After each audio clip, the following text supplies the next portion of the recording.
Бәріне сәлем. Сегодня мы продолжаем тему азық-түлік дүкенінде.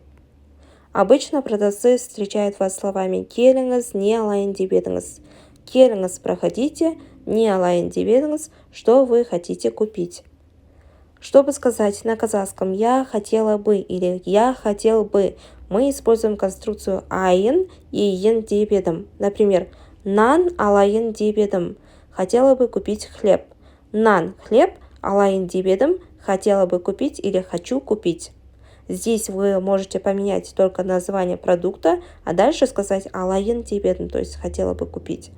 Қаймақ алайын деп едім. Хотела бы купить сметану. Қаймақ алайын деп едім. Қызанақ алайын деп едім. Хочу купить помидоры. Қызанақ алайын деп едім. Жұмыртқа алайын деп едім. Хочу купить яйца или хотела бы купить яйца. Айран алайын деп едім. Айран алайын деп едім. Хотела бы купить кефир.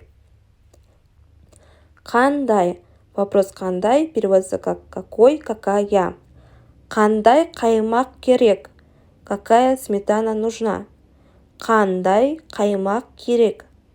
Қандай нан керек? Какой хлеб нужен? Қандай нан керек? На казахском слово «пожалуйста» образуется с помощью суффикса «ш».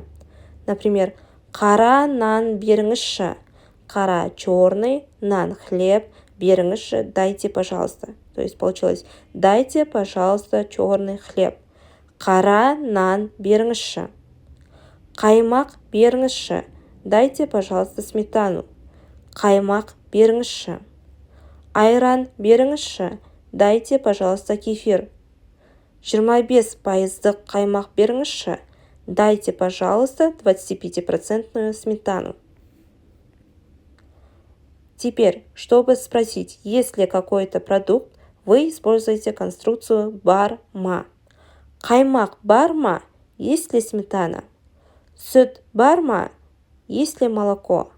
Айран бар ма? Есть ли кефир? И тогда продавец вам отвечает «Я бар, да, есть» или «Жоқ, нет». Қанша тұрады? Сколько стоит? Қанша тұрады? Қаймақ қанша тұрады? Сколько стоит сметана?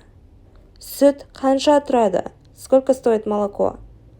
Айран қанша тұрады? Сколько стоит кефир? Назарларыңызға рахмет. Спасибо за внимание. Удачи в изучении казахского языка.